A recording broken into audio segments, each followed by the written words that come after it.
En route pour les hauts plateaux ardéchois, aujourd'hui Aiguillage vous emmène sur les voies du Velay Express.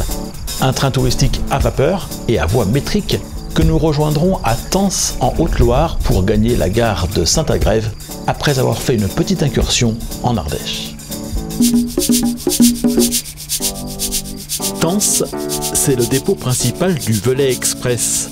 Nous sommes en région Auvergne-Rhône-Alpes et la ligne que nous allons emprunter n'a pas attendu la réforme administrative pour relier les deux entités. Cette portion de voie de l'ancien réseau de la Compagnie des chemins de fer départementaux a pour origine la gare de Rocoul en Haute-Loire, un département auvergnat, et pour terminus la commune de Saint-Agrève qui se trouve quant à elle sur le territoire de feu la région Rhône-Alpes, pour 3 petits kilomètres parcourus dans le département de l'Ardèche. La desserte de Rocoul est assurée par un autorail ou un court train diesel tractant 1 ou 2 voitures. L'essentiel du trajet se faisant ensuite les dimanches en train à vapeur au départ de Tence, lieu où sont remisés les engins de traction de l'association. Aujourd'hui, c'est la locomotive la plus emblématique de ce réseau qui va assurer le service. Une Blanc-Misseron, la numéro 101, une machine Mallet typique des chemins de fer de montagne. C'est d'ailleurs en Suisse que le système Mallet, du nom de son inventeur, a été mis au point pour que les compagnies de chemins de fer puissent disposer de machines puissantes et capables de se glisser sur des lignes parfois très sinueuses. Le brevet est déposé en 1884. De nombreuses machines seront conçues sur les bases du système Mallet. À voie normale, surtout aux États-Unis, où de très grosses machines sont construites sur ce principe. En Europe, le système Mallet a surtout été adapté à des machines à voie étroite, dont beaucoup ont circulé dans la région où nous nous trouvons. On peut encore en voir en service sur le réseau du train de l'Ardèche, dont les voies sont situées dans le prolongement de celles du réseau sur lequel nous nous trouvons. Mais aujourd'hui, c'est la locomotive Mallet numéro 101 du Velay Express que nous allons voir évoluer. Cette locomotive a été construite en 1906 dans les ateliers situés à Blanc-et-Misseron, une commune du nord de la France, non loin de Valenciennes et de la frontière belge.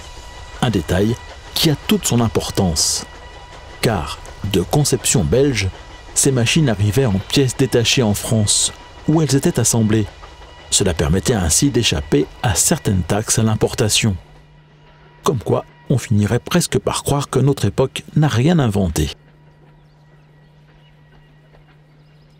Sa carrière, cette machine l'a réalisée sur le réseau du PO Corrèze, l'un des réseaux à voie métrique de la compagnie du Paris-Orléans. Elle a pris sa retraite avec la fermeture de la ligne en 1970. Elle circulera alors quelques années encore sur les voies de l'ancêtre du Velay Express, avant de devoir être arrêtée en raison de la dégradation de son état général.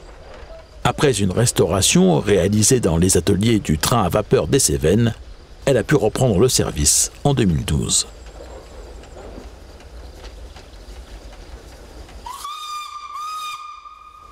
Notre train serpente dans de très beaux paysages.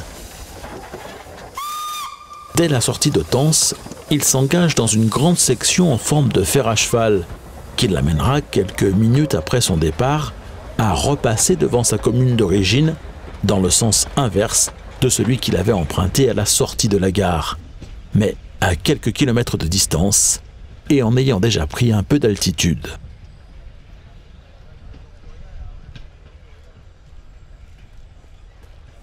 La première gare rencontrée sera celle du Chambon-sur-Lignon. Nous entrons ici en territoire cévenol. La commune est connue pour avoir protégé des citoyens juifs qui ont pu ainsi échapper à leur déportation en camp de concentration durant la Seconde Guerre mondiale. Pour notre locomotive, après l'effort, c'est le temps d'un premier réconfort. Une prise de complément en eau qui va être réalisée au bénéfice de cette halte, pour le plus grand plaisir des voyageurs qui vont, de ce fait, assister à différentes manœuvres. Pour se rapprocher de la borne à incendie qui fera office de grue à eau, il faut en effet décrocher la mallette de son convoi et l'orienter sur une autre voie de la gare. Une opération qui fera aussi les délices de ce passager du train. Profitons de l'arrêt de notre convoi pour faire connaissance avec l'un des membres de l'équipe de conduite. Nicolas a connu très jeune celui qui ne s'appelait pas encore alors le Velay Express. Je suis arrivé en 84 sur ce réseau. J'avais de la famille à Dunières, ma tante et ma grand-mère maternelle, et en fait qui habitait juste derrière la gare de Dunières-Ville.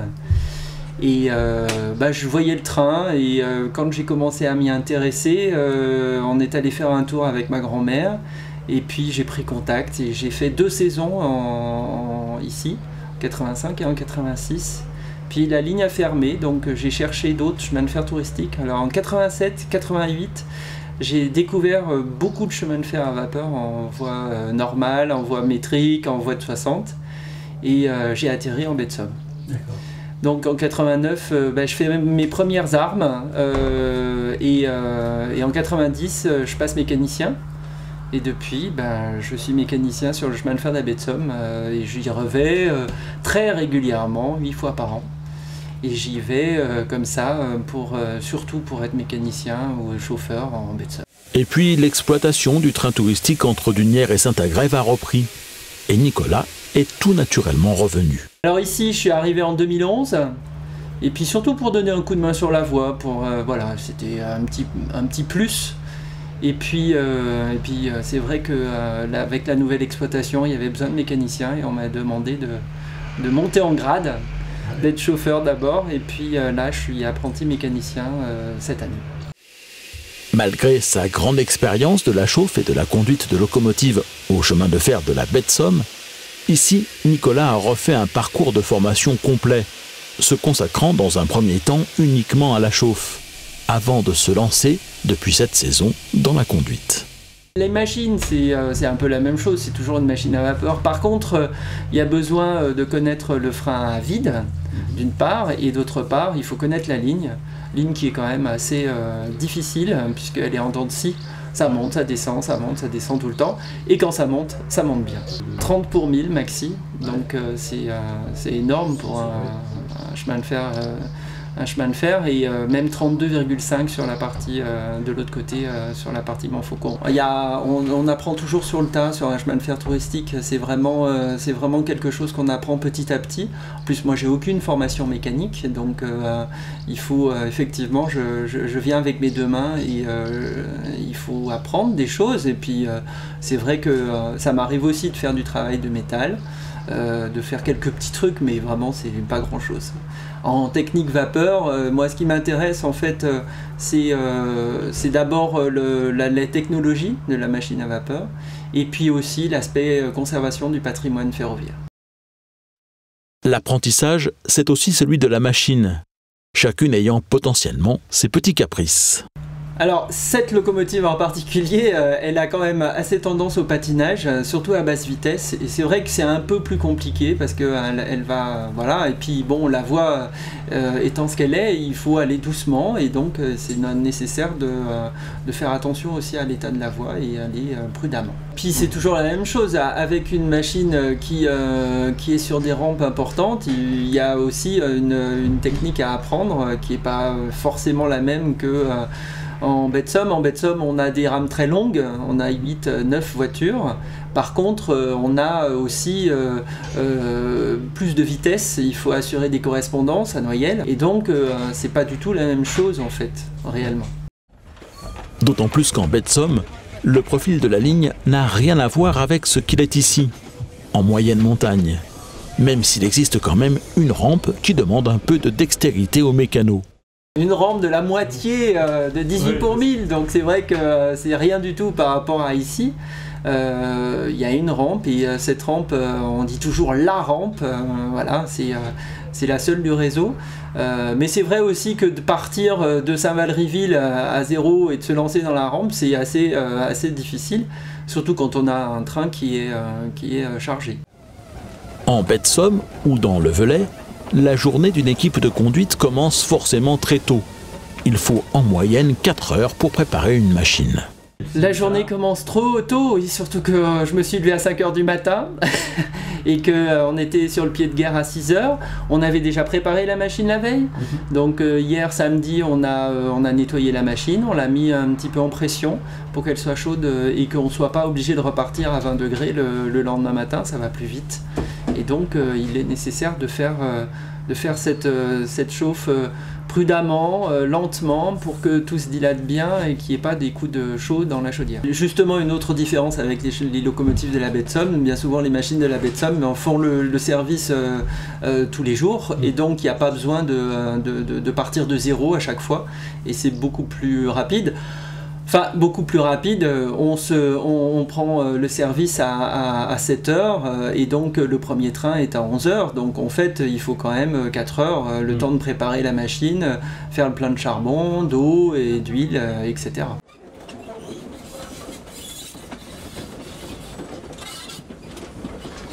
Après avoir quitté la gare du Chambon, notre train va s'engager dans la partie la plus boisée de son parcours. Le Velay Express est exploité par l'association Les Voies Ferrées du Velay, sur une portion de l'ancien réseau du Vivarais.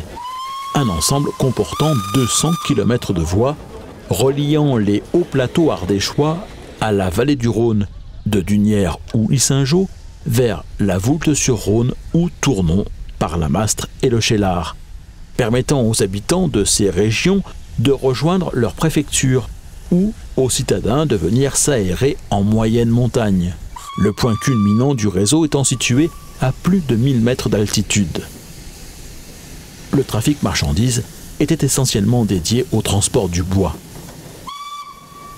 Sous la pression de la concurrence de la voiture et de l'autocar, le réseau sera fermé le 31 octobre 1968 et ses voies déposées, à l'exception des sections Tournon-la-Mastre et Dunières-Saint-Agrève.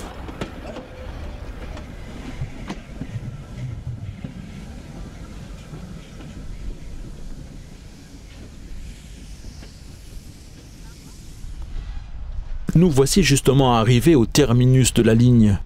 Dans le dépôt installé sur une banquette de l'éphémère Flèche des Cévennes, nous retrouvons Michael, un autre membre de l'association. On est au dépôt de Saint-Agrève.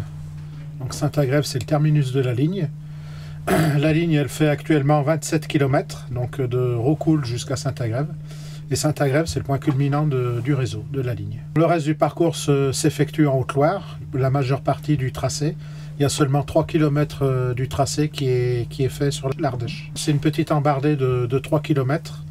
Et donc la gare est à 1045 mètres d'altitude. Au-delà de Saint-Agrève, les trains poursuivaient leur parcours vers le Cheylard, puis la Mastre et Tournon ou la Voulte-sur-Rhône. Alors ce réseau s'appelait les CFD, c'était la Compagnie des chemins de fer départementaux. C'était le réseau du Vivarais et à l'époque c'était un réseau qui couvrait plus de 200 km de voies métriques à travers la Haute-Loire et l'Ardèche, la Haute-Ardèche et la Basse-Ardèche. Et donc de Saint-Agrève, vous pouviez aller sur Tournon en passant par le Cheylard ainsi que la Voulte-sur-Rhône.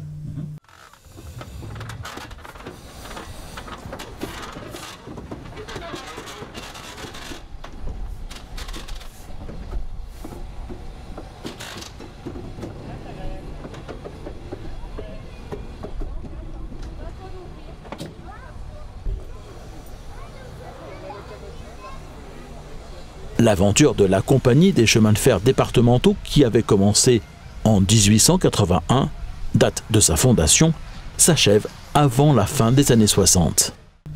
Alors elle s'arrête le 31 octobre 1968, date à laquelle le réseau a fermé, pour des raisons pour la voiture individuelle et puis ainsi que l'autocar qui avait concurrencé le chemin de fer. Et ensuite, le réseau s'est transformé en un réseau de chemin de fer touristique. Donc il y a eu 2 lignes qui ont été sauvées in extremis. Il y a eu Tournon-la-Mastre, 33 km, et puis la nôtre, Dunières-Saint-Agrève, 37 km. Alors la nouvelle vie, elle commence le 16 août 1970. C'est l'inauguration des CFR. Donc les CFR, C'était une société de chemin de fer régionaux, donc une société à capitaux.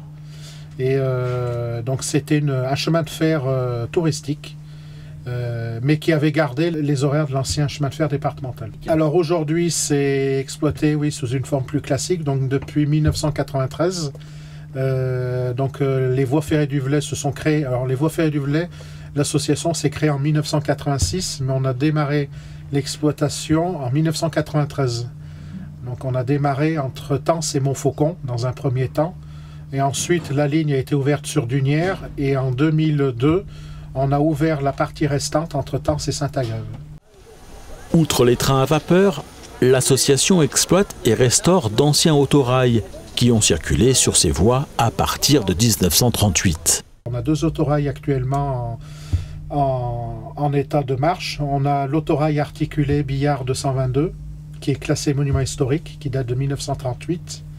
Donc c'est un autorail à 2 caisses articulées, donc il y en avait 4 à l'origine. Donc c'est l'unique exemplaire classé monument historique. Et puis on a un autre autorail, un petit billard, un A80D de 150 chevaux, qui est actuellement aussi en service. Là on est à bord de l'autorail Billard 222. Cet autorail a porté le nom de la Flèche des Cévennes en 1949 parce qu'elle assurait un service express entre La Voulte-sur-Rhône et Dunières. Il y avait une hôtesse à bord. Derrière, il y avait un petit compartiment. Il y est toujours. Il y avait un frigo derrière. Et il y avait une hôtesse qui était employée par la compagnie de chemin de fer départementaux qui servait à bord des boissons à bord de l'autorail. Le trajet durait bien 4 heures pour 170 km. C'était une liaison directe, donc il n'y avait pas besoin de changer. Parce que des autorails, La Voulte, Dunières, il n'y en avait pas beaucoup. Il fallait souvent changer au Cheylard et ensuite faire une correspondance au Cheylard. Pendant que certains des passagers du train de ce matin sont allés se restaurer dans le centre de Saint-Agrève, l'équipe de conduite a pris un peu de repos et assuré l'entretien courant et les vérifications d'usage de la machine. Notre train va maintenant pouvoir tranquillement redescendre vers Tence et les passagers profiter d'une dégustation de produits locaux qui était proposée ce jour-là. Un voyage de retour qui se passera sans encombre et nous ramènera en fin d'après-midi à notre point de départ.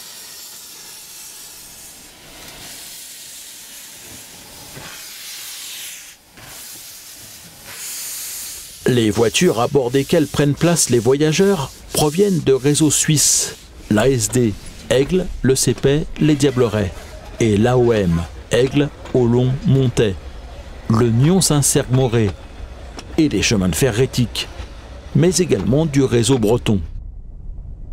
D'autres voitures ont été reconstruites sur la base d'anciens fourgons par les bénévoles de l'association. Plusieurs locotracteurs peuvent également assurer le service ou être affectés aux servitudes telles que les opérations de déneigement, l'hiver pouvant se faire rude et le manteau neigeux épais dans ces contrées. Des wagons servant au transport de marchandises sont eux aussi très utiles aux bénévoles lors des travaux sur la voie.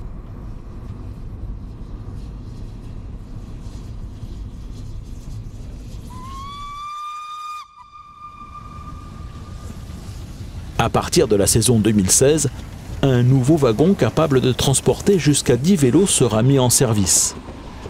Entre le réaménagement d'une autre voiture pour permettre dans un futur proche le service d'une restauration à bord, les travaux sur l'autorail 212, ceux de construction d'un nouveau dépôt-atelier à Rocoul et différents trains spéciaux organisés toute l'année, l'association des voies ferrées du Velay ne manque pas de projets.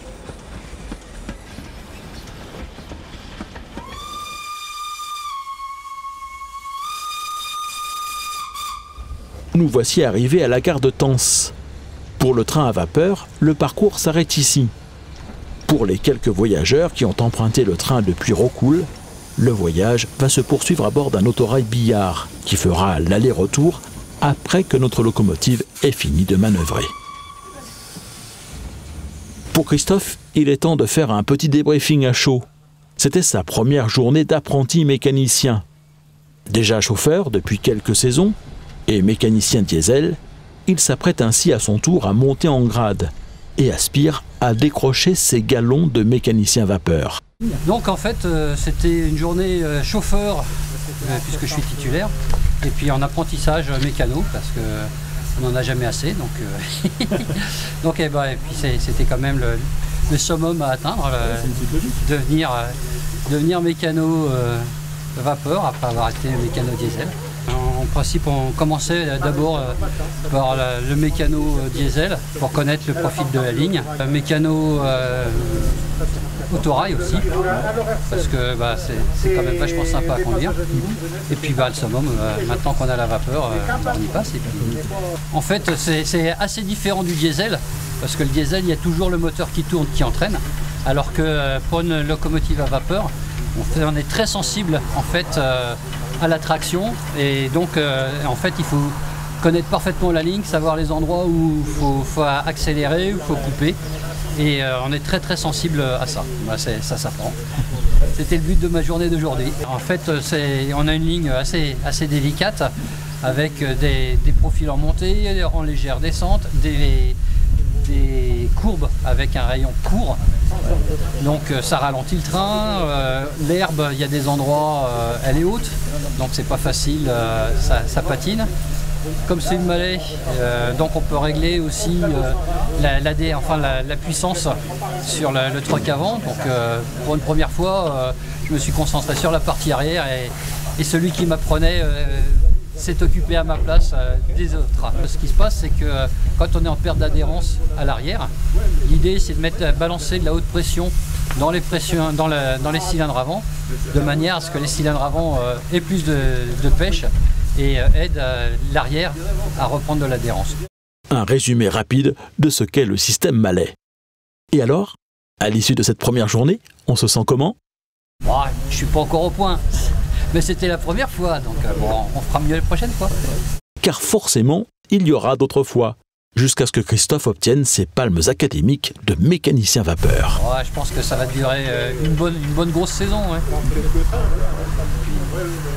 Et puis si je suis pas bon, ça durera un peu plus.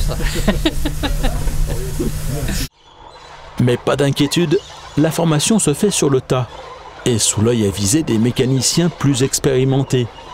Et comme la motivation est là, les choses devraient plutôt bien se passer pour Christophe, comme pour les autres membres de l'association qui sont passés par les mêmes étapes.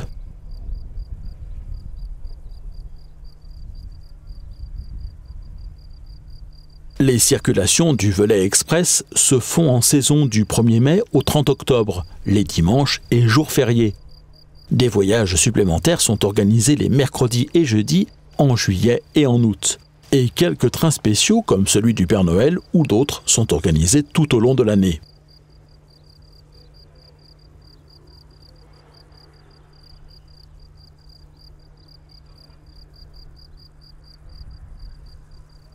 La semaine prochaine dans Aiguillage, retour au rail miniature Canet.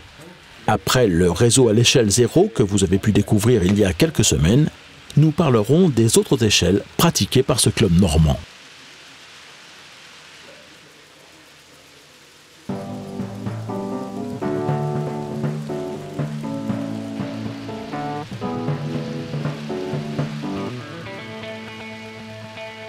Aiguillage, ce sont chaque semaine 2 nouveaux reportages. En début de semaine, les clips du lundi alternent avec les images des aiguillonnautes.